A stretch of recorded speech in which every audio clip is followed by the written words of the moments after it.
Sound great. Give us an intro. Hola, esto es Hablando en Estaciones con Meta. Talking in Stations with Meta. Man, that's awesome. Welcome to today in EVE Online, September 25th, 2019. You have just heard my friend Juvenius or Juvenius Draconius. How you doing?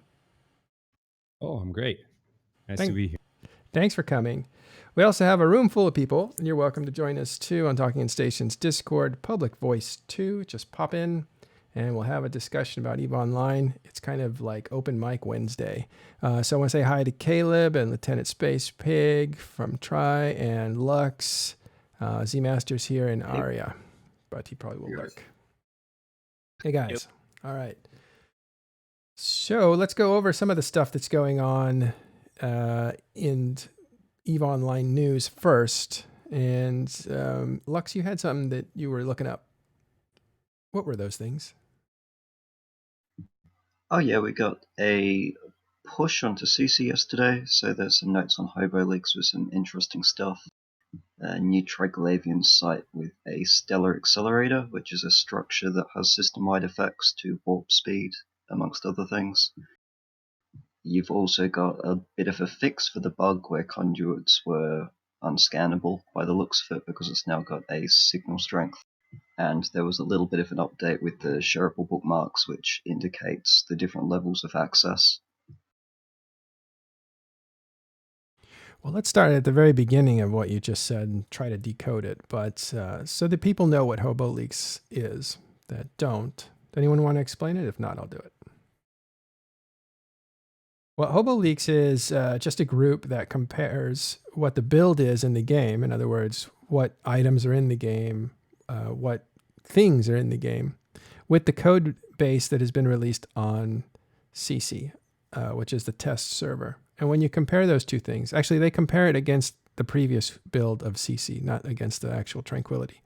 So what they get to see is what's different. And if it's different, they call attention to it. And so when something changes on the test server, they're able to see what those changes are and try to interpret what they actually mean. And sometimes it's confusing and sometimes it's really clear what's coming in the new patch. So that's what Hobo Leaks does. It's basically getting a sneak peek at the kinds of things that CCP are throwing into the test server. And they will probably make it at that point into the game because the test server is where they go first to make sure they work. Ironically, we've pretty much had this since almost day one in EVE. It's been a thing forever that we've been able to do the diff on the test service. Yeah, this has been around a long time. It is kind of spoilers, right? Because you know what's going to come in the game, and you also can get a head start on figuring out how to adapt to it, how to incorporate it into your own gameplay. And so a lot of times when something hits Tranquility, when something hits the server, some changes, people already know how to work with those changes and adapt to them. And on day one, they can take advantage of them. Sometimes you'll see an incredible amount of momentum really quickly inside Tranquility within the first 2 days or 3 days. Sometimes no, sometimes takes longer, but. Well, I think CCP's done something really smart with the most recent iterations on the invasion, which is the emerging conduits and this new site aren't actually on the test server. So to figure out how to do it, you have to do it on the main server. You mean when it comes out, or? No, the emerging conduits and this new stuff isn't right. actually on CC. It's in the notes, it's in the files, but it's not there to be tested and figured out on the test server, which I really like. That is interesting because you have a lot of people like to use a test server as a safe place to try things, to learn things. You don't take any losses there that don't get wiped away. Nothing counts on the test server. So if you're going to do things that are risky, you do them there. And then once you figure out how to do them, then you take what you've learned and you move to Tranquility where it does count and you're able to do that. For instance, people will often, when they get their first capital, go and test their jumping ability on the test server, especially with a super capital. So you don't make a mistake when you actually have it in Tranquility. Yeah, I think Ash lost Ikaterza in one of the emerging conduits the other day, and I lost a Gyler as well. It's more fun when you're trying it and have something to lose. Yeah. So the fact that CCP has taken those parts of the game out of test server means you can't practice there, which means you have to learn when it counts in the game. And that goes right into the pocket of what CCP is trying to do, and that is make death a serious thing, make loss a serious thing. And the learning curve has to happen at a cost. And I kind of like that. I But don't know can how you much I make like like a couple of systems where you can have like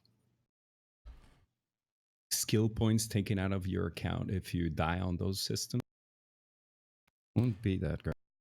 Oh, you mean like an arena where Yeah. you have skill points time, basically. Skill points are time taken away from you instead Yep. of just disc. Like, yeah, if you die on those systems, you lose like 5%. So if you wanted to be like real macho and go to those systems and prove that you are a real PvPer, like if you have like 10 kills on those systems, like you're the Well, the thing is, a certain group of people will dominate it pretty quickly. We saw PvP arenas in Abyssal Space, and there's a few guys in there that just kind of run the place. Okay. And if each one of those guys picked one of the systems that was open for something like that, when they're on, it's going to be hard for people to go in there. But, you wouldn't go in there unless you wanted to risk it, so why not? It could be a blood raider thing again, where everyone loses except the winner, and the winner takes all the SP. The thing is, that would be a game. That would be for gameplay. What in lore, it wouldn't make any sense because your memory is transmitted. So I don't know what the T3 thing is where you lose memory. I mean, you say that, but the original story about Anoikos and in the lore them going in there was they basically backed up their clones. So when they went in there, they lost their memories when they That's true. died. Well, if they're So- wormholes, but not systems. Yeah. But there's a difference between a system of known space and a system that is in unknown space. But what you're saying applies to unknown space. I think what Juvenius is talking about is applying to a known space. Like you'd have a starter system, and then you would have a PvP arena system. arena. If it was in an abyssal conduit, it would actually make perfect sense. Or something like Thera. Well, the conduit thing does happen. You just don't lose skill points. You just die, basically. And I'm sure that CCP can write any law on any fucking idea and feature if they wanted to. Yeah, probably. Well, it's already written, isn't it? It just isn't implemented as a game mechanic. I'm gonna get more lights because I've been looking very dark lately. But you know what? I did shave, as you can see, somewhat. So it's I'm not so shadowy and creepy. You're Oh, look turning at that. Sith. Yeah. More Park Mike. Mopar Mike 312.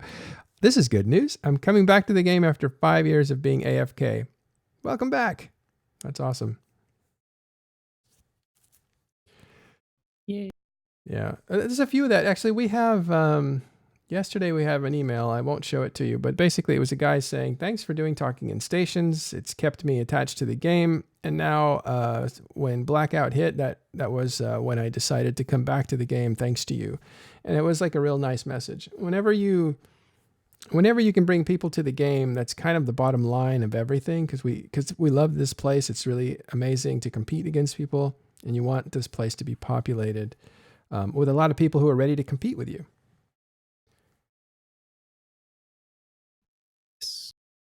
Yeah, that's true. And the drama. We love the drama. Well, this morning there was a bit of drama on TIS, but we were again rehashing Blackout because people are still feeling their feelings about that are still strong, and there's still a lot of arguments that it represented that are going on that really won't end for a while. It's not about Blackout was good or bad. It's more about like what CCP is trying to do. Is it good or bad, or those kinds of things. So yeah, there was some drama. Yeah, my perspective on that is that CCP did this like like a bucket of cold water to everybody. Like nobody was expecting this, and this was very sudden. It wasn't the typical rollout of content that they usually had for years, and for everybody, this was like a shock. And now, in a way, you have like a withdrawal symptoms of it. Yeah. For some people, yeah. And also, so it's a hangover and withdrawals, right? Two different things. Some people want Yeah. it more. Other people are trying to recover from it. Yeah, specific on those people. Yeah. So let me just tell this guy that came back that Razer is still around. I think Maniskar here is from Razer, if I'm not mistaken. So, but he can't talk at the moment. Okay, so what's going on on CC? We have some new stuff, as Lux was saying, and inside of Tranquility, is there anything that's going on? I still don't know. For instance, You forgot the skins yesterday. Yes, new skins. the skins dropped when we were on, and I forgot to point to them. What were those? Let's have a look. I think it was an avatar skin, wasn't it? Can you hand me a link to that? Oh, are these the ones that Ash has been super excited about? Yeah. Yeah, let's have a look at those if you can link them. I'll just go to links inside of TIS. Should be in there. Here they are. Oop, these broke yesterday when we were talking, and I wasn't able to get them up.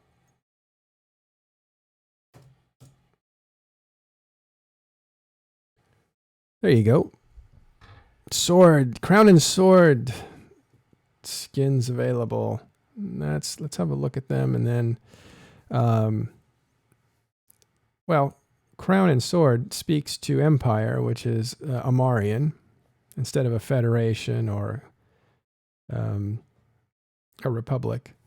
And so these are Amarian skins. The Imperial Navy Slicer, Malediction, Purifier, Confessor, Curse, Devoter, Prophecy, Damnation, Apocalypse, Apocalypse Navy Issue, Armageddon, Armageddon Navy Issue, Redeemer, Revelation, Providence, and all the way up to Avatar. Did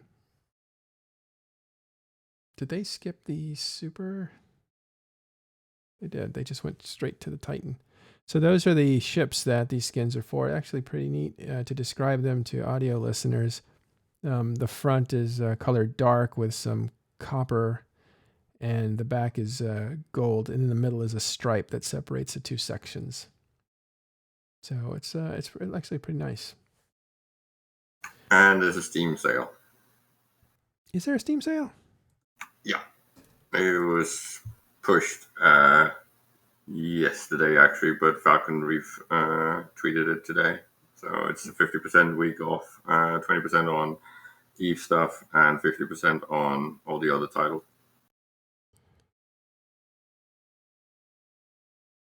I put it in links. Thanks. I'll try to go through the front door. So Meteor Pack, Alpha Pack, and the Starter Pack are minus 25%. So if you click on any of these packs that they offer, and these are basically sales incentives, and the pack has stuff like, it says here, the pack gives you unlimited access to ships and skills with 1 month of Omega time, 110 Plex, and the gorgeous Astro Cell bundle of skins. So they give you skins, they give you some Plex, and they give you a month of free time for $11 in this case. That's really good, because usually the month of time is more than that. Yeah. Month of time can be as much as $20. Sorry, that's not right, is it? $15. 15. If you buy one Plex, one 500 group of Plex, how much is that? 20? It's actually, if you sub your account by buying Plex, it doesn't actually make sense. Yes, but that is as high as it can go, right? Yeah, but then again, sometimes based on the currency's exchange rate changing around, it can be more, because they only update that Yeah. occasionally. So 1 month of game time, if you were to buy Plex to buy the game time, would be $20. If you were to subscribe, it would cost you $15. And with this sale, it would actually cost you $11 or 11 and a quarter. So that is a good deal, actually. And I think if you subscribe for a year, I've calculated that it comes out to about a little under this, like $10.50 per month. I think. That's pretty good. Yeah. So not bad. All right, cool. So we have sale on Steam. We have new skins called the Crown and Sword skins that are out. Check those out. Let me actually see where. There, now I can see what the comments are and I can talk to you guys. Okay, let's move on to battle news, if there's anything going on as far as battles in EVE Online. And there's a lot of diplomacy and stuff going on. There was something here. Well, let's have a look at big kills and just peruse this section here. You can get to big kills by going to Z Killboard, and under the tracker, under the menu, you can see different groupings. And so we go to kills over 10 billion, or it's plus 10B, that's 10 billion. And you can see what's destroyed, whether it's a structure or a ship. And this gives you an idea of some of the bigger stakes that are at play. And sometimes you'll see stuff like Tataras and engineering complexes. Sometimes you'll see Fortizars. A lot of times you'll see Fortizars. But you will also see super capitals in this mix. You can kind of see what's going on. And really, I've just lost a couple of Fortizars inside of Fraternity space, which is not surprising since they seem to be getting pummeled right about now, these last few days. With the iHubs, I think 16 out of 20 iHubs were taken out. That drops the defenses, and what follows usually for that system, if the defenses are down, the structures get attacked, and that's what you're starting to see happen. So you'll probably see more of that in the coming days. What's going on in INN? You have In Defense of Pause Warfare, Part 1. Okay, Pause, if I'm not mistaken, is player-owned structure? Starbase. Player-owned Starbase. It was either structure or station or Starbase. Thank you. Player-owned Starbases are the towers that have force fields around them, and players can hide in the force field and be protected. Unless your enemy knows the password, in which case they can fly in there and ram your ship and bump you out of the force field and then expose you to danger. That happens a lot. It's basically Catherine doing a little bit of nostalgia as far as I can tell. Yeah, because that is... Yeah, and I think it's funny because a lot of times, when Pause Warfare as a sovereignty system was ending, people were really tired of it. When Dominion sovereignty was ending, people were really tired of it. And, that's what's got us to this third iteration of SOV, which is Aegis SOV, which is the Intosising SOV. Are people really tired of it? I don't know if they're really tired of it, but they're definitely being nostalgic, right? They're going back to... It doesn't have any value, really, right? The value of it has been completely flattened, right? And instead of going the opposite direction where sovereignty should matter, it's just less important and relevant. It's mostly only vanity these days, and then a little bit with the building capabilities. So why would you want to hold it? Well, one of the things... Please, go ahead. It feels a lot like faction warfare, sovereign warfare, because of all the sites that you need to go to. Well, when they were designing Aegis SOV, like the year before they actually deployed it, they were in the process of designing, and Nullsec said, hey, we want a few things. We want this to be occupancy based, and therefore... ADMs. Yeah, we're signing it here. And not only did the Imperium sign it, or at the time they were CFC, I think, but so did the leaders of NC Dot and Pandemic Legion and all the major groups. Well, not all, but most of the major groups at the time. They wanted sovereignty-based, I guess, empire building. And CCP wanted lower barrier of entry for participation, right? right. I Yes. signed it too, and I regret it. But Did you sign it? yeah, at the time I was part of N3, and yeah, I mean it sounded promising, I guess, but the version we got out of it was, yeah. That's why CCP shouldn't listen to players. Exactly Yeah. right. Don't listen to us. Exactly. Because we don't understand, right? The game design feature, like, and CCP were desperate, I think, and pretty much delivered a lot of, I think, what we were asking for, and that was just horrible in the end. Like, it turned out pretty bad. Quoting Matterall, I want to play a game designed by devs, not by players. Well, Well, this Yeah. is at least one of the things that Merrill is right about. Sometimes Yes. CCP Yes. really needs to just say, no, you can't have that. I'm because going to that will be dumb. I'm going to give you an example of a game designed by players that everybody will click with. Star Wars Galaxies. yeah. Remember what happened to it? That is why, that is exactly the reason why I don't want Eve to become Star Wars Galaxies. Like, if you've ever been through a fail cascade, it's really depressing. Taking down your towers, evacuating your stuff, it's demoralizing and it feels terrible because the whole world's collapsing around you that you built up. When a game dies, and I've been through it, it's a horrible feeling to see people leaving the game, everybody talking it down. Anytime you see it talked about, people are in there shitting on it. And it's pretty much a demoralizing feeling, which is why we don't allow that in Talking in Stations, right? And all that energy was, I thought, was misplaced because they're blaming the company, SWG, for wrecking the game. But the company seemed to be trying to do a lot of things that the players wanted to do. They all wanted to be powerful. They all wanted to be Jedis, and there was really no avenue that was good to become Like a Titan. Jedi. Yeah, just like a Titan. They all want to be in a Titan here at Eve, and if they're not allowed to, people are going to be upset. And if they're upset, they put pressure on the company to give them what they want. This is one of the reasons I've been very clear about how I feel about it, because all these echoes come back of, don't let the players ruin the game, because it's very possible. Anyway, enough of that. Space Pig, that's awesome that you would say that you did sign that. It's neat that you were important enough to sign it at the time, and that you admit that that's probably was a mistake.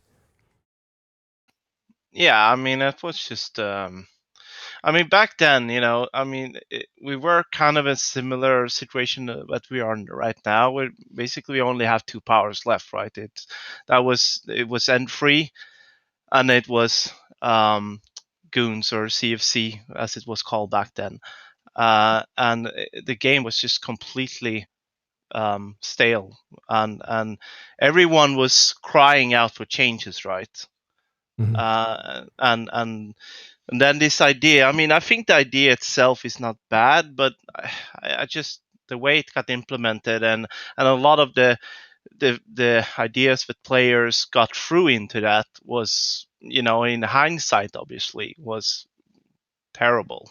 So yeah. It was also linked to the whole have the space and live in it, right? Which was then argued that then we needed something like anomalies, and we got that. And again, when you just keep giving in, and you give in ways that are connected, you end up with a completely destroyed ecosystem. This is what happened, and CCP just needs to roll it back. I don't see why it's a problem rolling it back. Everyone says, oh, you can't do that. Of course you can. It's a choice. Just like turning off fucking local was a choice. Just do it. Well, I really like Farmville in NullSec. It's so much fun. well, and it is. There are people who I totally advocate for the idle game, which of course you introduced me to the term, but I had always thought of it as slow TV. I love Eve like as a lamp in a room, kind of there, but you're not looking at it and focusing to it. It just kind of gives you the ambiance of a place that you want to be while you do other things. And to me, that's a big part of Eve Online. I just think you can't have the idle game be the moneymaker at the same time. If you're going to be chilling out and relaxing and not have danger around you, then you should be in high sec in a situation. It should be even safer in high sec. When you're in null sec, at that point, you're in deep dark space that's unforgiving, and you're part of a tribe, and it's good that you protect each other. But there should always be danger. There should always be something that can take you out. If you look at real life, you can have the strongest army or military in the whole world, but you can't do anything about a hurricane. You can't do anything about an earthquake. These are things that can totally devastate you that you will never overcome. It's not even the most important comparison. The most important one is that it's infrastructure and food that you hit first, right? That's the most important goal to hit as a military target all the fucking time. Mm-hmm. Yeah, But Rome. can you No. just use like the like space as a field? Like if you're near a planet that favors like small ships and because of the gravity well, or if you're in a, I don't know, in a nebula that favors big ships because they have like more massive shields and stuff. Can you use like the, how do you, el medio ambiente, how do you say that, like the environment? Yeah. This is actually what you have on Hobo Lakes yesterday. They've introduced a structure that uses the gravity well of suns and conduits to alter the effects in the system on weapons, on mining speed, and on warp speed. So hopefully one day CCP will put this tool in the hands of players. Oh, interesting. So that they can control the weather. Yeah, and it's destructible, which is something new as far as I know. We've not had destructible ways to change system effects before.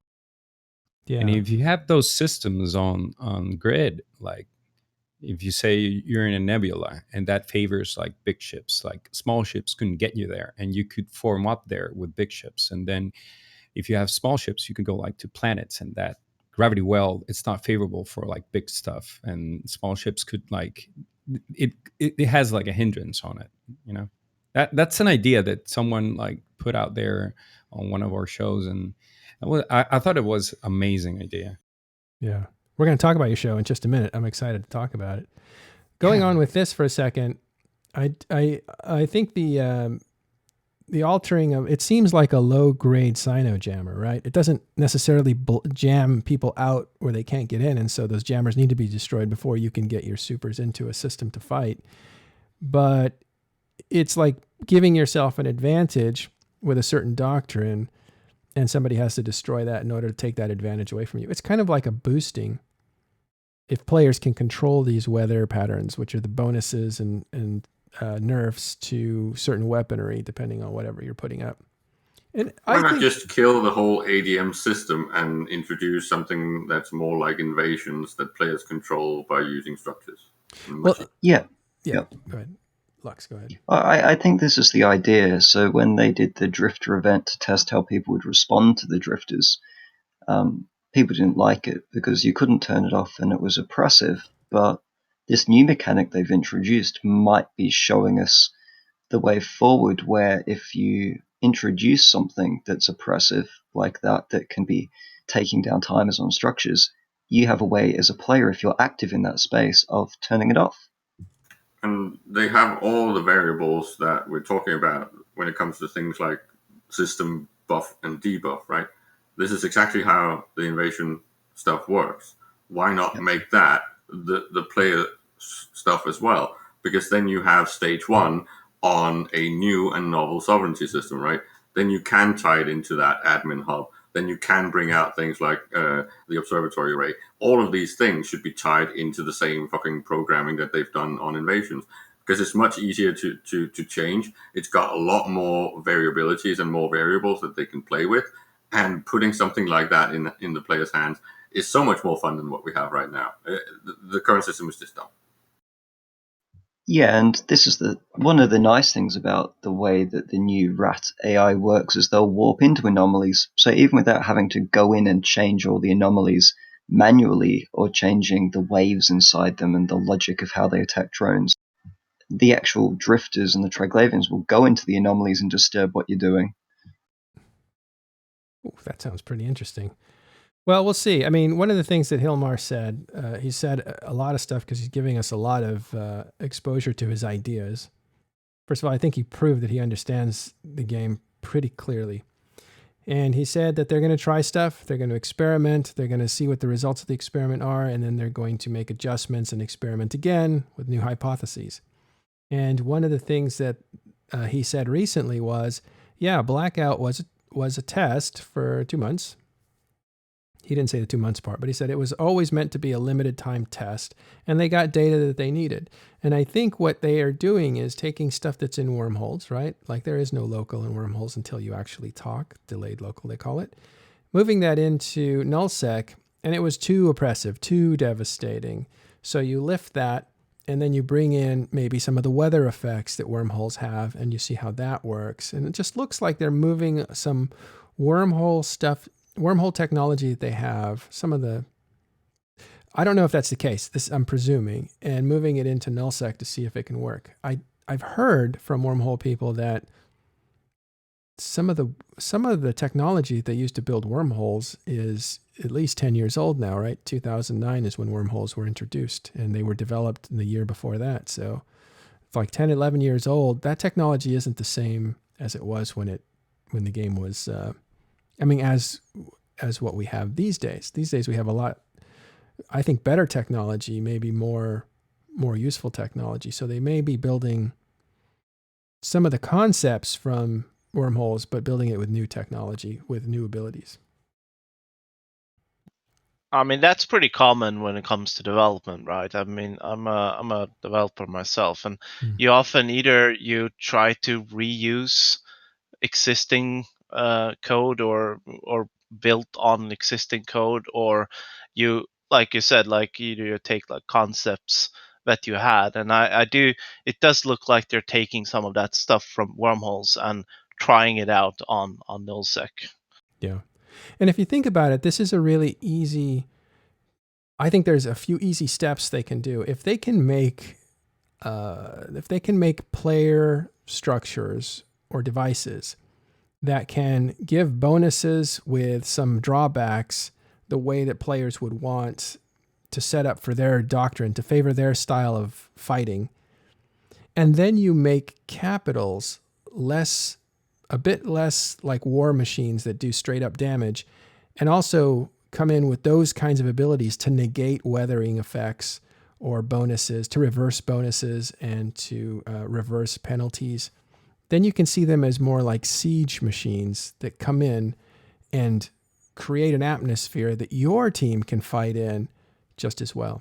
And I know we're just, doing dev ideas here, and we could go on forever with this sort of thing. So we should probably just stop there. But it is interesting, just the pattern of development that we're seeing evidence of through hobo leaks, that may be where CCP is going. That's what we're looking at, and that's what's interesting. Yeah, you've just got this new mechanic there that I think we've not seen in the game before, and it looks like it has a lot of potential to fix things in a nice way because it's fixing it with content rather than just taking away an old system that's not working. Mm-hmm. And I didn't fully make that point when I was saying that Hilmar was saying that Blackout was a blunt tool. He says we need new tools to get out of the situation that we're in. The tools that we had before will not get us out of the situation that we're in. And that's, to your point, Caleb, why not just turn something off and go backwards? Because I don't think that's the way Hilmar thinks that we can get out of the stalemate and the cementing of the sandbox that is going on. He's got to. Pretty much. It's a requirement. You can't fix this without rolling some of these changes back. It's just too dumb, and it's the core of the entire fucking stale system. It needs to be turned back. Just the raw call and scooping in space and infinite faucets and infinite fucking industry slots. There's just some of these things that you have to fucking remove. There is no way around it because it's completely destroying the game. Let me ask you and everybody else to let's tone down the language because it affects the show. Go ahead. I mean, the point is, if they remove it because they've also at the same time introduced new content, which is just better and more enjoyable, it's not going to be received as poorly as the changes that they've made recently, which people just look at it like they're punitive, even if it is trying to fix the system, right? So I think a better way, given how much change isn't enjoyed by some of the players, it is better to do it with content that replaces what you're removing. Yeah. All right. It's just what I've kind of mentioned before, right? Because of things like skill point injectors and all the related things, you've pretty much made it easy for players to scale infinitely. So the only way you can stop this and bring back specialization and interdependence is to add that scarcity in space. Make it not infinitely scalable in space. Make people risk stuff, right? So just something as important as the infinite slots on building was brought in because the old system was completely broken, right? And it made sense at the time. But then they just added structures to space, and players now have that ability as well. So now there is no value in industry. There's no bottlenecks. And you can see this on the market and how easy it is for one or two guys to supply all of industry for an organization. They call it quality of life. I call it completely destroying the player base that had specialized. Well, Hey, Caleb, remember G2 Trade Hub? Yeah. that's That's actually just a small way they could test it. I don't know if that's quality of life. Quality of life are user interface changes, and But that's what they called it. Seriously, Manuel, that's exactly what they called it. They called it a quality of life because it was a nuisance that people plugged the slots. So they brought in this queue system, and the queue system was pretty popular. But then they took the next step from the queue system and just made them infinite and everywhere, right? So now it's not even a queue. You just get your slots. I don't know if that's considered a quality of life issue, though. That seems like But it's it was when they brought it in. Okay. When at least in the current era, when they say quality of life, that means they're fixing UI problems or making it so that you can see what your fit's going to look like with the simulation mode. Those are quality of life changes. I don't think they affect the game. They're made to give you more information about what you're doing. I think most of them. I think you're underestimating how quality of life is used, because I would argue that anomalies were considered a quality of life change as well. Oh yeah, I don't think those were quality of life. That's like a feature change. I will say that the buy all system was quality of life change, and I think that does affect your ability to mass produce. Right? You used to have to buy all your ships, and you'd have to buy all the modules, and you'd have to fit them manually. But now you can say what ship doctrine you want, put it in the simulate mode, make sure it works. Then you can buy everything, and then you could buy. You can say I want 10 of these things. It buys all the modules and it buys all the ships, and then in your inventory you can say assemble them all. I think you can assemble them all at the same time, can't you? Yeah, you can. That's called multi-fit, and Multi-fit. I think that there's definitely a crossover here. Actually, like this is Dirk Statiel. Yeah, hi. Mattrel, you're here saying that quality of life is like UI changes and bits like multi-fit, and they definitely do fall under quality of life, absolutely. But I'd actually say that there's a certain amount of quality of life aspects to things like ship balance, because if the ships and stuff in the game aren't balanced against one another, if something is overpowered in a significant manner, then that reduces the amount of quality that you get from the game and the repetitive playability. But that's what I'm saying. Crossover. Yeah, I think that's a balance pass change. That's not a quality of life change, but it's semantics. It is, but it does help to increase the quality of life of the game as a whole. But when CCP says this is a quality of life change, it's not a balance pass usually that I am aware of. No, that's not how they use the terminology. Well, that's how I. It's a slippery slope. If you're changing something that is just considered a small thing, right? Like things like the slots, right? You think it's a small thing, but it has huge macroeconomic consequences. Many of these things do. I could even argue that something like multi-fit fit into that category, right? because the time invested before has now been removed. So now you have more man hours. So you're pretty much giving free man hours. Right? And it is a quality of life change, but now that player can do something else. Dirk is in some of those groups that were really happy about things like the multi-fitting, because they just saved tons and tons of time. Yeah, especially groups like Minilove, who, for things like Burn Jita will multi-fit, we're talking into the high tens of thousands of some ships just to go out and gank. So multi-fit was definitely a boon to that one. Yeah, so I totally agree that those quality of life changes did make a one-man industrial team much more possible.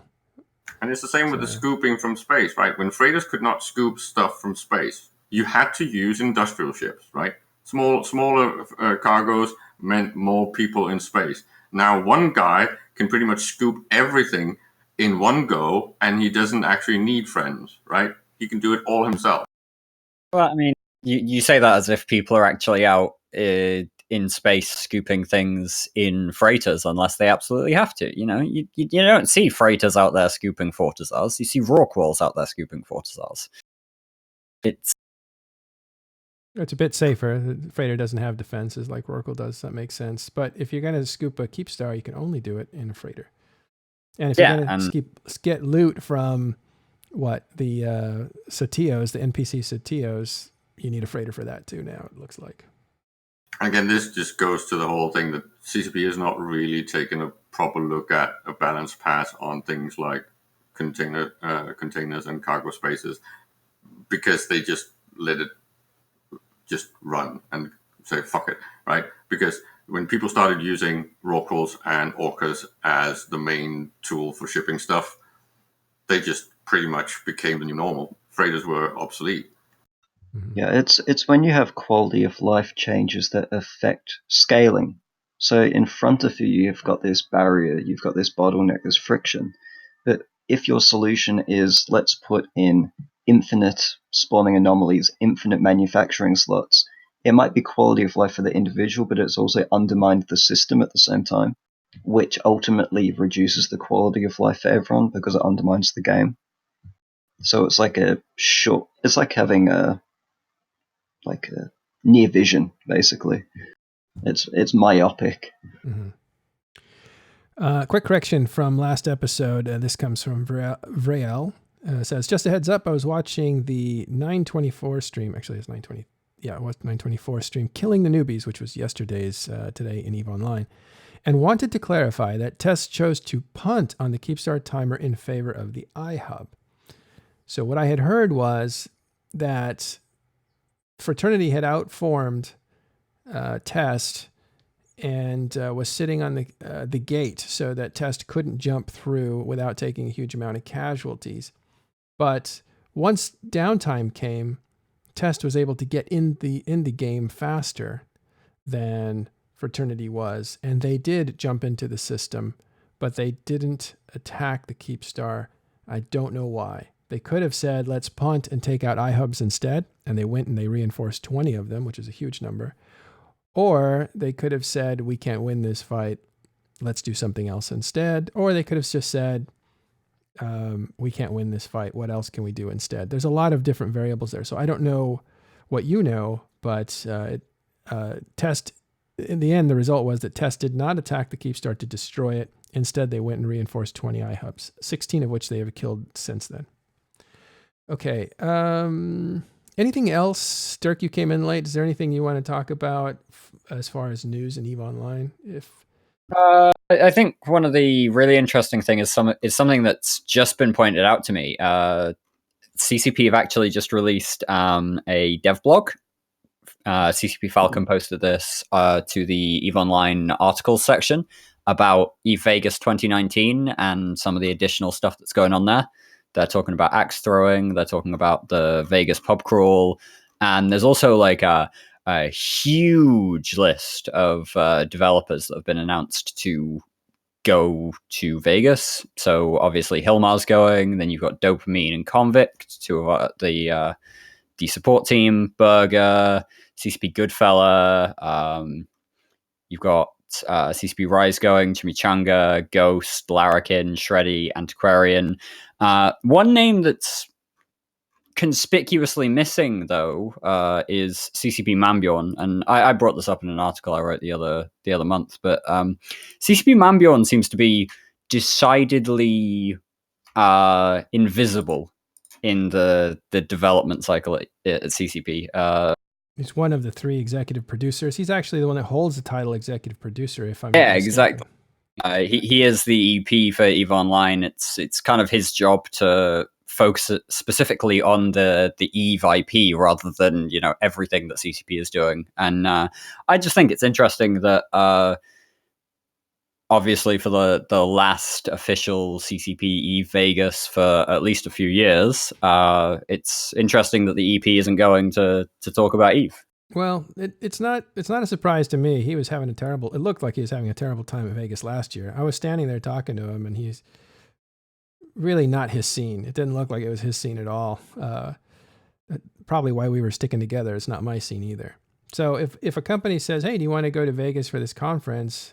He might have said like, you guys do it. It's not something I want to do. So I don't think these are forced, these are not forced pilgrimages or marches to meet the players in different places. I think there's an element of volunteerism to it as well. Oh, absolutely. I also don't think you get exposure to players. I don't know about this because I haven't been to FanFest. Has anybody been to FanFest and EVE Vegas? Anybody in here? Maybe you guys in the crowd. No, I don't know where you talk to players better because Las Vegas, wherever you go, there's loud music unless you go up to your room. So if you're eating at a restaurant, there's loud music. If you're on the floor, there's all kinds of gambling going on and there's loud music. I think casinos crank up the music to make you want to focus on gambling rather than talking or meeting people or whatever. Even if you go outside. Noisy have said this many times. It's more convention-like in Iceland than in Vegas. Vegas is more a party than a convention. Right. So if Mambjorn is anything like me, I would say, yeah, I think I'll pass on Vegas. I might go to San Diego, but I'll definitely do FanFest here in Iceland where I live. Like that just makes sense to me. Or I'll go to England where I can actually talk to players or whatever. That just makes sense to me. I don't think there's anything. What's your point by bringing it up, though? That there's something nefarious going on, or what? No, nothing nefarious necessarily. I just it's one of those things that you want to point out that he's not Seagull. It demonstrates that there is definitely a different attitude at CCP at the moment. I'm not going to talk about whether or not that's positive or negative here, but definitely, I think that was Lux there, was basically saying, he's not Seagull. When it was Seagull, we had these kind of yearly or, 6 monthly updates on EVE Online from the executive producer, the person who's responsible for the IP. And we don't have that anymore. And we get it from Hilmar now. We get it from Hilmar in a couple of ways, but equally, Seagull was one of those that would actually engage with us on the forums and what have you as well. And I don't see Mambjorn's name pretty much anywhere. I wonder. I just. It's one of those things that just niggles at the back of my head. And then when I see like this huge list of CCP devs that apparently isn't even finalized, it's like there's more than 20 devs. It is unusual. It's just a niggle at the back of my head. He's going to go, damn, now I have to. Oh, no. You have to go? Yeah. No. That he's going to listen to this and he's going to say, like, damn, now I have to go EVE. Yeah. Pressured in. I think, it's also unusual. Sure, it's unusual, but it's also unusual to have 3 people occupying that same responsibility level. So you have 3 people doing what Seagull did. You don't have one focus. I think Mambjorn's a very shy guy, but he's willing to talk to players. He's clearly a knowledgeable person. I think the guy that does like to be out in front of people is Berger. He loves mixing it up. his personality comes through, whether he's role playing the angry Concord guy or just being out there and fun. So that he's comfortable there. And CCP Orca, the third member, is also, I think she's like a marketing person, is also withdrawn from, not from players, but from the circus aspect of it. I think what you want to point out is actually Seagull was a very unusual developer in that they were so close to the community. It's not that Meanborn is unusual, it's that Seagull was unusual. True. Well, but CCP has always had executive producers that have been focal points, right? You had, was it Jonathan? Was he the second exec? Caleb, maybe you can help me with his name. I have a. Are you talking about John Lando or before Lander was what was his name? Who was the crazy Viking? Somebody help me out. Have to be more specific than that, Matterall.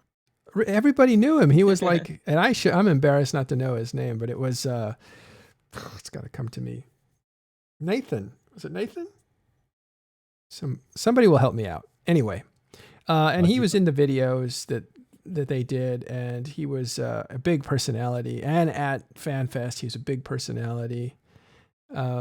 Yeah, I think that was his CCP name, Ovar, but I think what was his real name? Because he used to go by his real name. Nathan Richardson. Thank you. Nathan Richardson. Yeah, Nathan. Big personality. And then he went on to do other things, and that's when John Lander took over. And John Lander was very different in that he was quiet and deliberate, but he was still the focal point. And then his protege, CCP Siegel, came in and was also even more quiet, but a focal point for the community. And now that Siegel's gone, we've entered an area where the focal point really doesn't need to be one person, or I kind of feel like it was one person didn't want to be the focal point. So they probably split the position up.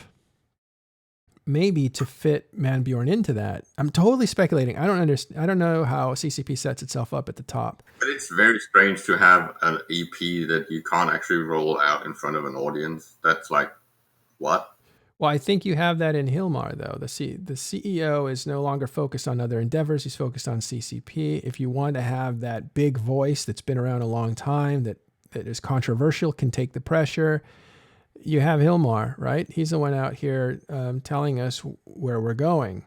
And there's a lot of, I just don't see Manbjorn as enjoying that part of the job. He's probably a brilliant guy behind the scenes, but he's more maybe a traditional executive producer as opposed to the Eve producers that we've had in the past. Like the only question I would have about that with Hilmar is, who's to say when he's next going to have to step out and focus on other projects again? We know that CCP is developing themselves in the mobile market. We know that CCP is apparently developing some as yet unnamed MMO. They're definitely is it Shanghai office that they've got? No, I think they're working in London. I'm pretty sure that it's Hilmar's in London, but the Shanghai office is still working on the Project Legion first-person shooter.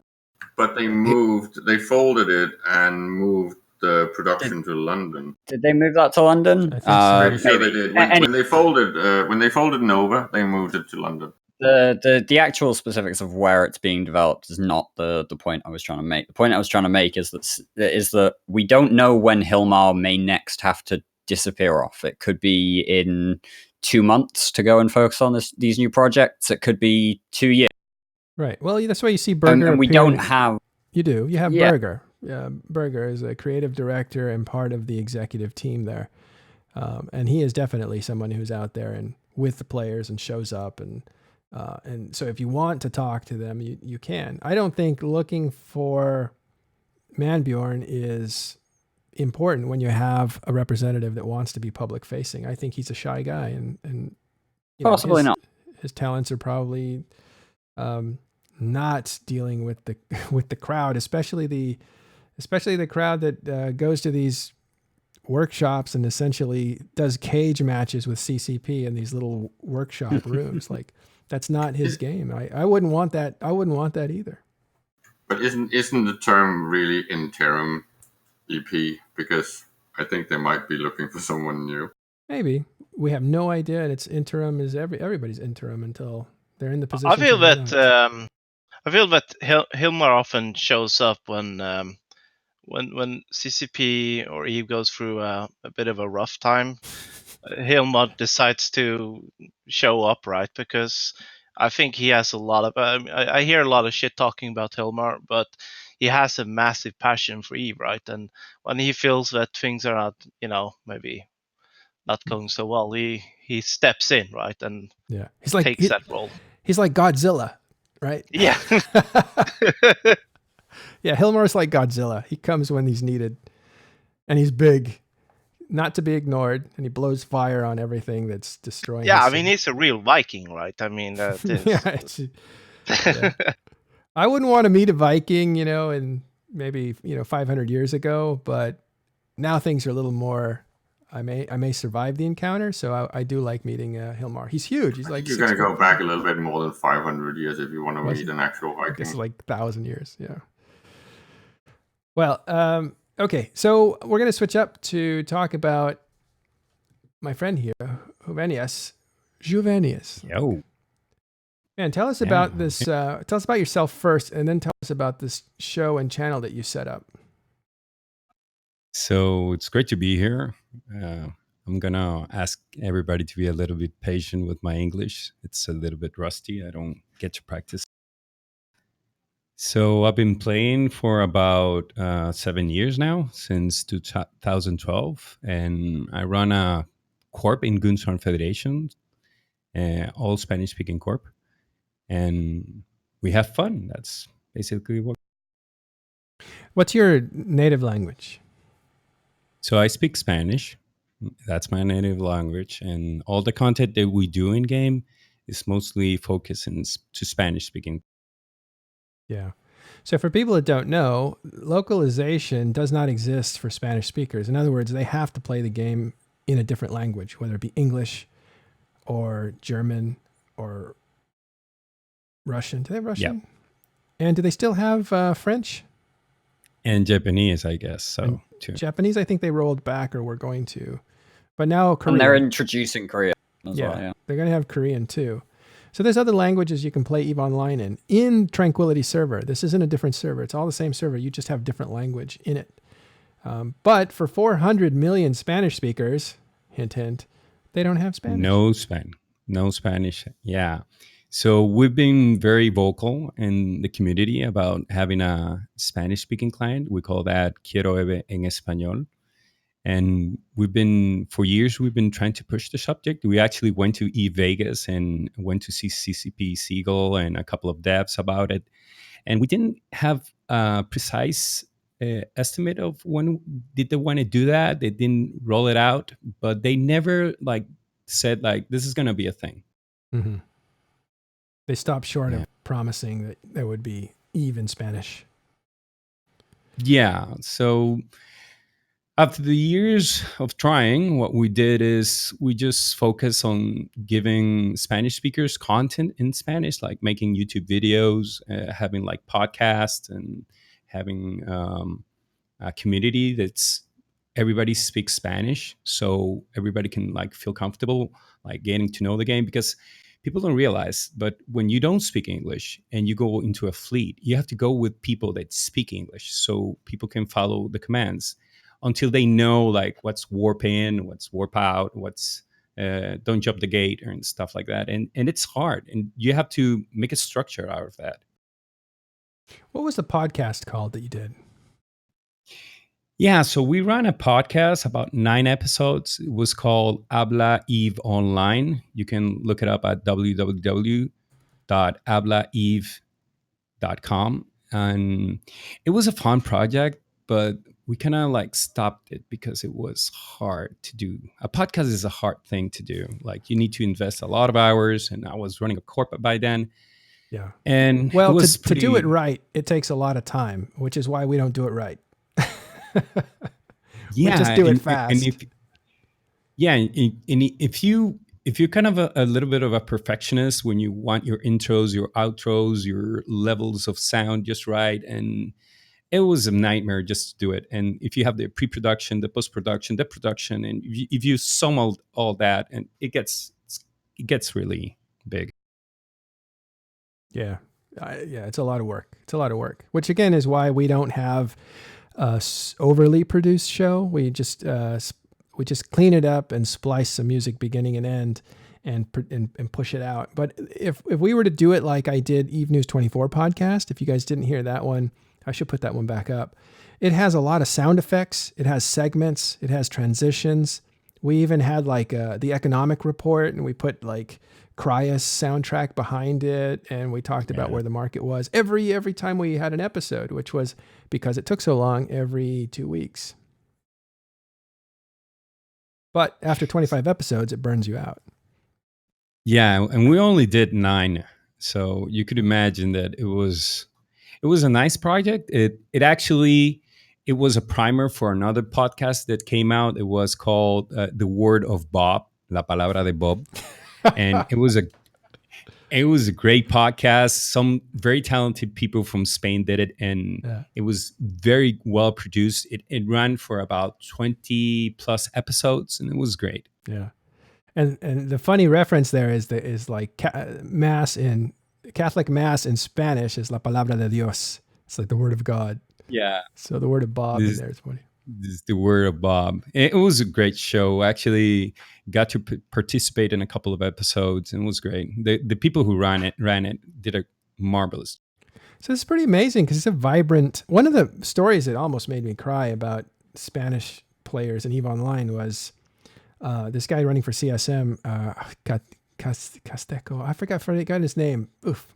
But anyway, there were a couple. There was couple, right? Andres. Yeah, there was Andres, and there was what was? Well, he didn't officially make the candidacy, but he was running. There was a guy called Afropti. Afropti, yeah, he was from Darkness, I think. But there was another guy, Conseco or something, and he was from Cuba, and Cuba has not great internet. So they're still in a mode where they have a certain amount of time they can use the internet. They have to pay for a certain amount of time. It's like rationed. And it is. would let his friend play on his time so that so they get into the game, they do some stuff, and then he would, if he had a balance of time, he would let his friend play. And I just felt like these two guys are playing in a game that doesn't have their language, connecting with players from all over the world. They're in Cuba where they have rationing of internet, it looked like.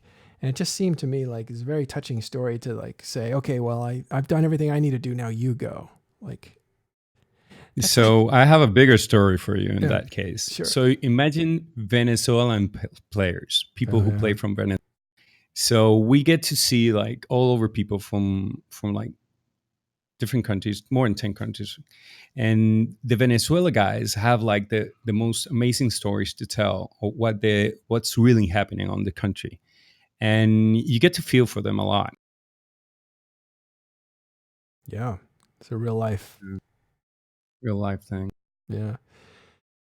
Well, but the dedication is amazing to me. That's the point that I was getting to. But go ahead. Yeah. So right now we're running like a little experiment stream that we do on Saturdays. And we usually do like streams on Fridays for all Spanish-speaking players about our fleets and what we do and stuff. It's pretty structured fleet, right? But we never get to stop and talk about life in EVE and what are the talents that we have on the Spanish-speaking community and what people are doing and what corps can you go to. And so like 9 weeks ago, we started like, you know what, let's just start a thing. And I just fired up OBS and you say, this is going to be a show. We don't have a name for it. And it came out organically and we call it like the Pew Pew Show. It's called like that, like the Pew Pew Show. And we're having like the greatest fun with it. And people are just pouring in with help. And there's a guy on our corp that made like a 3D model of a captain's quarters, of the captain's quarters that we used to have in game, and he did a 3D model out of that, and he said, "That's for your show, and then use it." And I know you like you like the 3D thing, and we're like, whoa, this is amazing. There's so much talent in the community, and it's just a positive reinforcement. You can go to the I'm showing that section now with the Titan holograph, and then you're moving the camera around the station. After like the second 2 hours and 30 minutes, I do like a little tour of it. Yeah. So you can go. That's where we're at now. It's an amazing thing, and we're having a lot of fun. Looks like it has different rooms. So you made like a it does. quarter. Let me see if I can find the timestamp that you can go to. That go to 220, 245, 245. Oops. There you go. Oh, I see. So you cleared everything out so people could see it. Great. So what we're looking at for audio listeners is he basically built a captain's quarters with a lot of banners. You see a Goonswarm B here in a banner that's all lit up, backlit. And there's all kinds of, it looks like it's mixed station. No, actually it does look like captain's quarters, but a bit different. Yeah, he's an amazing guy. He's called Daniel, and he did an amazing. Yeah, that's wild. There's the tour. So anyway, we're thinking of doing hablando en estaciones, right? We're gonna do a talking in stations in pure Spanish at some point. I want to get my friend Keyboard in here, with you, and I'm a little bit out of my element right here because I usually am more talkative in Spanish. Like I need to like think about my words when I do it in English. So Google Translate is a tool that Spanish players will use in order to play the game. So imagine doing everything that you do, but having to translate stuff, when people talk to you and stuff. So, it's a lot. It's really hard. Like just translating all the rules from the alliance, and we do a great job on that front, mind you. And the thing is, it's a lot of work. We get about 20 new players every month to Goonswarm Federation, and to tell them the rules and what you have to do and the culture, because you have to understand, like for us, we play with 15 different countries, and in each country you have like different regionalismos. How do you say that? Like regions, or you have different regions. Like Spain has like 15 different kingdoms, basically. Yeah, basically, or former kingdoms. And you have to balance all that culture, and then you have to package that and present that to the alliance, to the Imperium. Yeah. And they have to be functional individuals. We're very proud of the work that we do, and shout out to Alex for giving us an opportunity to do this. And Alex is Smatani. Yeah. It's all right. Everybody knows it. It's public. Doxed. It's all right. Yeah. It's public. So I went to Vegas a couple of years ago, and I talked to him about the project, and he was pretty psyched to do it. And 3 years later, we're here, and we actually are on one of the top communities right now in Spanish-speaking communities in games. So we're pretty proud of that. Yeah. That was a cool thing the Meta Show used to do, where they would have they would feature a guest from a different language group to show how big Imperium was, to show that it's in different countries with different things. I thought that was pretty cool. I got to go to that. Well, it was on the Meta Show, but it was pretty cool. Are you going to Vegas this year? Sadly, I'm not.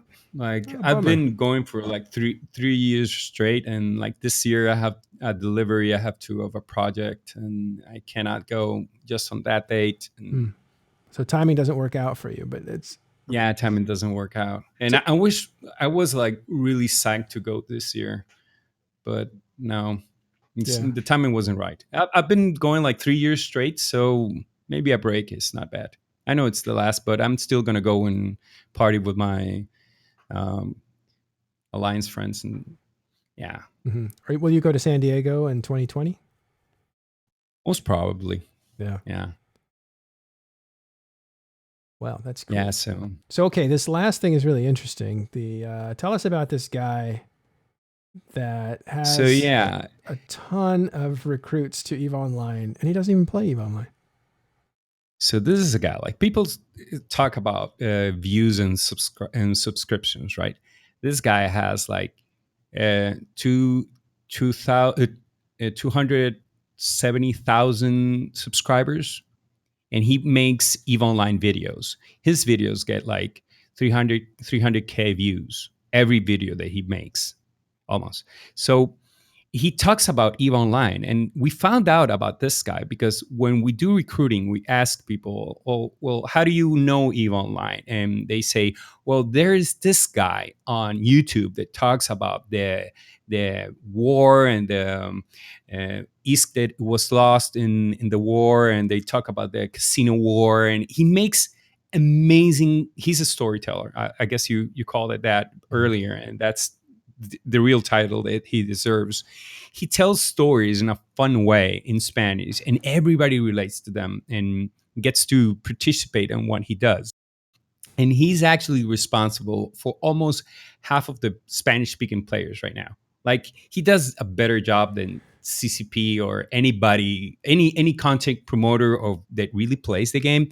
He doesn't play the game that much. We actually had him on our comms one day just for the fun of the members to meet him, and he was pretty cool. He's a pretty cool guy, Yeah. and his name is Roger Coffee. You can see him right here on your stream. And he's a fun guy to be with. So it's spelled Rager Coffee, Rager Coffee, yeah. Coffee. And he sits and he tells you, he does a little intro, and then he sits and tells stories about EVE Online and to people in Spanish. And he kind of looks like Fidel Castro. It's like a nerdy Fidel Castro. Chat wants more Spanish. Chat wants more Spanish from me or from? Well, you want to speak in Spanish too? My Spanish is not that beautiful. I sound like an American surfer in Spanish, but Juvenius here has beautiful Spanish. Bueno, muchas gracias por eso. Pero en realidad, Meteral habla muy buen español. Meteral actually knows a lot of Spanish. I remember meeting you in Vegas. Tiene dudas. I remember meeting you and Septic Nerd guy. I remember him too. Yeah. And I was like, that was the year that we got our corp into Goons, and that was an amazing year. That was the first year I went to Vegas, and I got to meet you. I got to meet a lot of Spanish speaking players there, and I went like, whoa, this is a real community game that I get to play, because I wasn't with Karma Fleet, just flying with my friends, and they were talking about going to Vegas, and I went like, yeah, I'll go just to see it. And I was pretty scared of actually going. Like, I don't know anybody physically, and I come from a little country called the Dominican Republic. It's a little island in the Caribbean, so I don't get to. Everybody like knows each other in a way, and I don't get to. You never go anywhere where you don't know anybody, and for me, it was a very scary thing to do, and I've done some scary shit. That was scary for me. Like, I don't know where I'm gonna find it. Well, I'm gonna take a tour to Hoover Dam if it doesn't work out. And it was, to my delight, it was an amazing experience to go. So if anybody hasn't gone to EVE Vegas, I say, if you have the means, go. You're not going to regret it. I know you don't like it because you're kind of a chill guy, but Las Vegas just isn't my scene, but I think talking to players is definitely fun. That's why we're doing it now here. Yeah. But yeah, so this guy is brought in. You were saying that he's responsible for half the Spanish population, which is about 2,000 or 3,000 players. You were saying? I have a rough estimate. Like, CCP has never done numbers or given numbers of Spanish speak. I would love to have numbers on that, but my rough estimate, it's that we're like 3,000 and a half, maybe, not more than players. Yeah, and how's his English, by the way, in case we could invite him? Rager? Yeah. I could find out, actually. So he's from Spain, so he probably has exposure to other languages. Who knows? So it's like Spanish, like European Spanish. Yeah. He's European Spanish, yeah. So Mother tongue. So, well, you should invite me onto your show, and I can try my Spanish Yeah, with you guys. That was the reason I came to your Discord, actually, to invite you. You got me. You said, I'm there, man. Anytime. Yeah, I'll dress up, whatever you want. No, we just do like those little squares right there, and we just start talking. And I know you're on a time constraint. Like we do a lot of hours actually, because we get to have so much fun. Like we have people who do lore, and we have this guy called Dragons, and he does lore for the Spanish speaking community. Wow. He translates. You have an Ashtarothi in Spanish? I want to hear that. Sounds scary. Let me see if I could get the page for you. And he does amazing work. He actually has written 2 books on the lore in Spanish of EVE Online, and he has done an amazing job. He does videos and everything, and yeah, there's a lot of talent right there, and yeah, we take advantage of that, I guess, to promote. Let me see if I can get you the. Actually, I have a confession to make. I don't know. This would be a little piece of trivia. Hold on. When I was working at Eve News 24, I was writing, and one of the things I was basically saying, well, Riverini was like, "Hey, man, you're talented. You know, it'd be great if you could help me maybe turn this into a bigger media empire or whatever."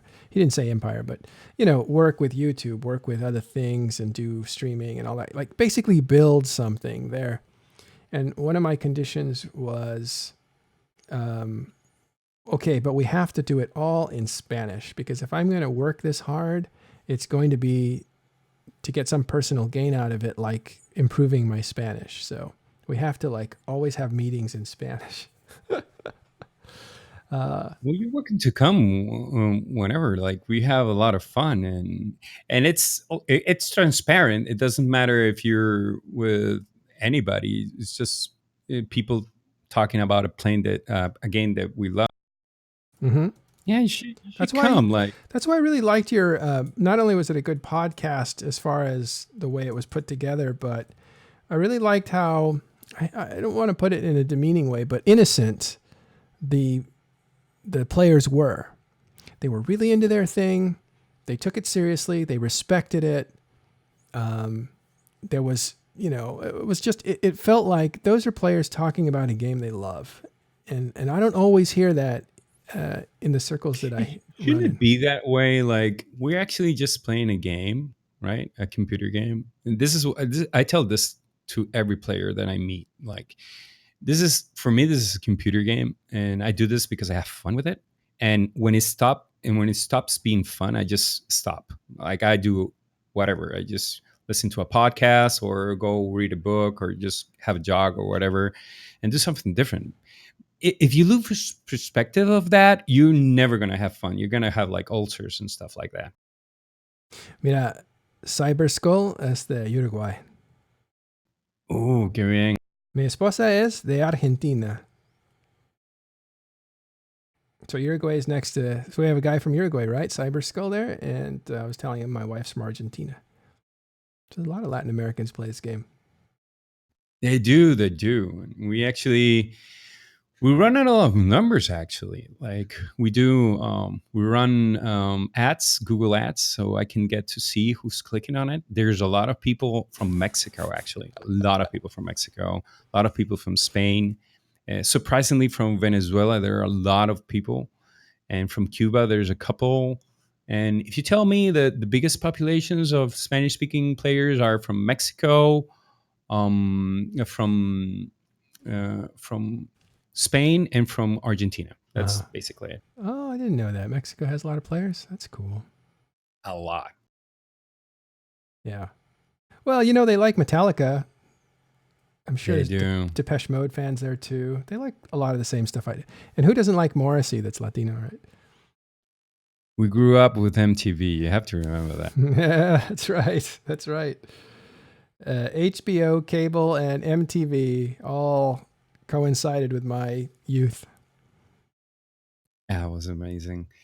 Right. So what else? So we run a Facebook group that's called EVA Online en Español. It's actually the second biggest group on Facebook of EVA Online, and there's like 2K members right there. And there's a lot going on in the Spanish speaking community. Like, I know sometimes people think that running an all Spanish speaking corp is like, well, he doesn't want any, but you have to be on the mindset. They're really people that don't speak a single word, and we're very focused on new players. What we do is actually we have like an academy. It's called Requiem Academy, and we bring new players to the game, and we give them like a month to sink in the game. And we have like a 000. We call them 000s. Those are players that never play Eve, don't know shit about the game, and don't know how to make ISK. We call those the 000s, and we have like a little icon for them. So those guys need a lot more help, and we gave a lot of help, and we actually have good retention numbers. Like when CCP came out with the retention numbers that they had from when they installed the account until 6 months later, and we compare that to what we've been doing this past year, we were very proud of the job that we did retaining players, and because we do. It was higher than CCP's. Yeah, like for 5 folds higher. Wow. We get to keep players. Good for you. Yeah. And we actually bring players in the game. That's what we do. What we do is not players that are already on the game or installed. We bring players into the game, and one of our faucets to bring players to the game is this guy, Roger Coffee. Mm-hmm.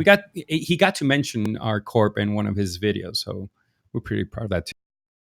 I'm going to listen to just a little bit of his voice right now. Hold on. Poca maniobrabilidad y realmente las naves podían escaparse rápidamente de ella. Era una gran putada, pero sabían que teniendo esta titán podían destruir planetas, podían destruir cosas muy grandes.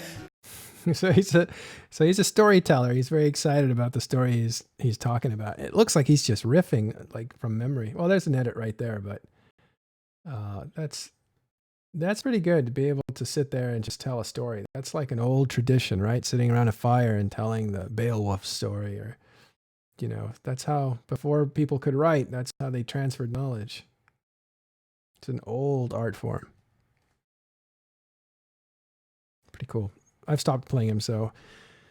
All right, well, we have to wrap up, but this is a real treat for me to see. I've always wanted to connect, and we've talked at Vegas and other places too, but I've always wanted to connect to the Spanish-speaking community. Well, we could have like a Spanish-speaking episode if you want of Talking in Station. That wouldn't be a bad idea, actually. Yeah. I can help you out with that. And guests and everything. Yeah, that would be cool, man. If you want to do something like that, I'd be all for it. Totally embrace something like that. I want it for me personally, but I also feel like it would be cool for other people. And there's a great crowd. Like, everybody's amazing. Like, everybody wants to do their thing, but we actually know that we're very different from each other. Like Dominicans don't really get sarcasm, and like Argentinians are very sarcastic, and we have to tell that to players. Like, remember, the Argentinians are sarcastic. That's not an insult. They're not insulting you. They're just being sarcastic, and that's the fun of it, I guess. You get to meet people from all over the world, and you get to have fun, and it's great. It's been a great experience. Well, let's do something like that. I'm all for it. Yeah. All right, guys. We're going to wrap up. Do you guys have anything that you need to say before we take off? If you look at the updates on Vegas and London for fall, they've also said that they're doing a Korean localization, which makes sense given that they're now owned by PA. But if they're doing that, a Spanish one could be on the cards next as well, potentially. Fingers crossed. Yeah, I don't know what they look at, but the potential market of 400 million people is just it's a pretty good potential. Now, a lot of them probably don't have computers, at least in Latin America. And if I don't know, maybe they do have computers, but just run this with me. Yeah. The 1% of the 1% is 40,000. The 1% of the 1% is 40,000 players right there. Yeah. Some of them have computers. Some of them have good computers to play. Amazing computers. Yeah. The best. Yeah, that's great. We're gonna do more of this, and we'll definitely explore this a bit more. Let us know if you want to listen to a Talking in Stations in Espanol or a different language. We'll explore that as well. But all right, I want to thank you, Juanias, for stopping by. Yeah, thank you for having me. It's been great. Yeah, we're going to continue to talk in public chat for TIS Discord. We went a bit long today, but that's okay. We're going to do that every once in a while. Thanks, Caleb. And Lieutenant Space Pig, one of my new favorite people, because he admits he knows a bunch of stuff and he admits that things were mistakes in the past. And what a refreshing perspective. Okay, yeah. Awesome. And Lux, as always, thanks for coming by. And thank everybody else for coming by, including Dirk Steele. Right now, we're going to move you over to Ron USMC. So we're going to raid him, hang out for that. And we will see you tomorrow on Today in EVE Online. Got to figure out a better way to say that. Hoy en EVE Online. There you go. Hasta luego. Hasta luego.